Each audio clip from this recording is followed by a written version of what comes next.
தமிழ்நாட்டு அரசியலை திராவிட கட்சிகள் வணிகமாக மாற்றிவிட்டதாகவும் தேர்தலில் முதலீடு செய்து பின்னர் அதனை அறுவடை செய்வது போன்ற நிலை ஏற்பட்டுள்ளதாகவும் குற்றம் சாட்டியுள்ள ஐஜேகே தலைவர் டாக்டர் ரவி பச்சமுத்து, மக்கள் தற்போது மாற்றத்தை எதிர்பார்க்கும் நிலையில் குறுக்கு வழியில் கிடைக்கும் வெற்றி நீண்ட நாட்கள் நிலைக்காது என தெரிவித்துள்ளார்.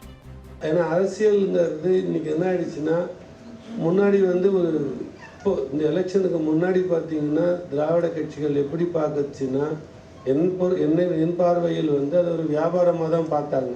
சேவைன்னு சொன்னால் கூட அது சேவையாக பார்க்கல.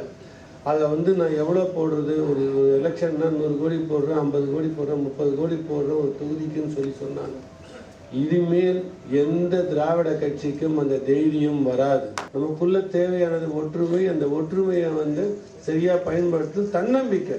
ஃபஸ்ட்டு நமக்கு நம்ம மேலேயே இல்லை, அவங்க வந்துடுவாங்க, நான் இல்லை நான் அவங்க சின்னத்தில் தான் நிற்பேன், நான் இவங்க சின்னத்தில் நிற்பேன், அப்படிலாம் இனிமேல்லாம் அப்படியெல்லாம் எதுவுமே கிடையாது. வரலாறு மாறப்போகிறது. இந்த மாதிரி காசு இல்லாத அரசியல் வரப்போகிறது. நேர்மையான தூய்மையான அரசியல் கண்டிப்பாக மக்கள் தேடுறாங்க. அதுக்கான வழி விட்டது. அதற்கு இந்திய ஜனநாயக கட்சி தயாராகணும். நம்ம எல்லாரும் கூடி நின்று எல்லா பொறுப்பாளர்களையும் அந்தந்த தொகுதியில் அவங்கவுங்க சிறப்பாக அவங்க பொறுப்பாளர்களை கிளை வரைக்கும் அமைங்க.